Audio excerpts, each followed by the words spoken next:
If you have seen the lessons where we dealt with the secondary growth of dicot root and dicot stem, this lesson would come as a relief from the diagrammatic representation that I gave you. You are going to find well lit and well presented diagrams of the vertical section, not vertical, pardon me, transverse section showing the secondary growth in both dicot stem and dicot root. Let us have a good representation that we have over here and a good understanding as well. What you see here is the primary growth that comes from the primary meristem. This is a dicot stem during its primary growth stages. You find phloem, you find xylem, that is the vascular bundles. There is arrangement of sclerenchyma, there is outermost epidermis, pith. We have done the structures. This is simply that representation. Now what is going to happen is that whatever lies between, the cambium that lies between xylem and phloem is going to become active and this pith is going to get crushed. So what we find innermost is the primary xylem that was formed from the primary growth. This primary xylem is being pushed inside by the newly formed xylem that is known as secondary xylem.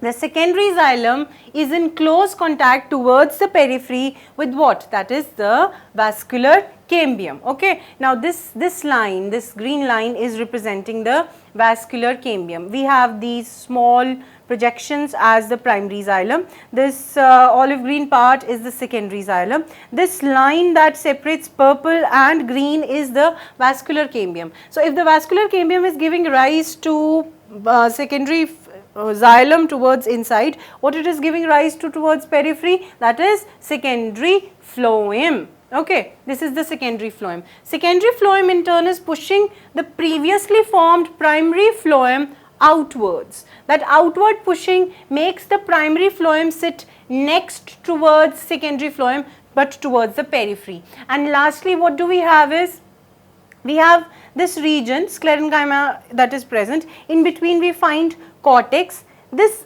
second penultimate line that you see in these concentric circles, the penultimate one represents the cork cambium. Cork cambium is giving rise to cork towards outside and inside it is forming the secondary cortex, which has not been represented over here, but you can make it out that inside over here it is the secondary cortex and outside it is the cork, and outermost one is the epidermis, which will be broken down. There could be formation of lenticels, and this epidermis till the vascular cambium, this line is known as bark. Okay, or otherwise we have the terms like phellem, phelloderm and phellogen that we have done in the previous lesson.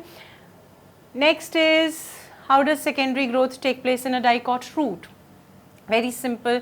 As you know, the arrangement inside the root is radial, alright, xylem, phloem, this such arrangement is there. Here we have the xylem, primary xylem, these ones are the phloems. Soon what will happen is a cambial ring is going to come into the scenario. That cambial ring is going to form xylem towards inside and phloem towards outside, because of which the cambial ring is going to become circular with time. What you see over here is this vascular cambium has become circular. This lighter peachish part is what? It is the secondary xylem.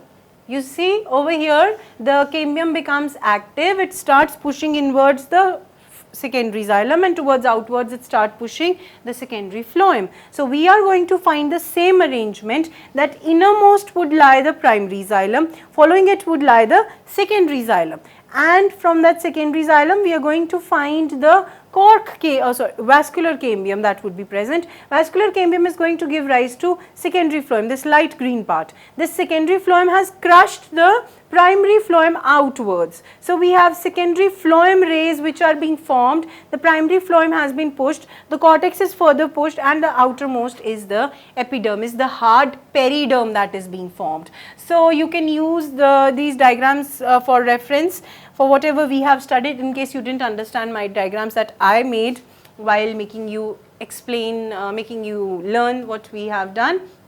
So this is all that you have to keep in mind when the secondary growth in dicotyledonous root and stem is to be studied. I would suggest you to practice these diagrams so that you remember them well and you have a better understanding of the topic.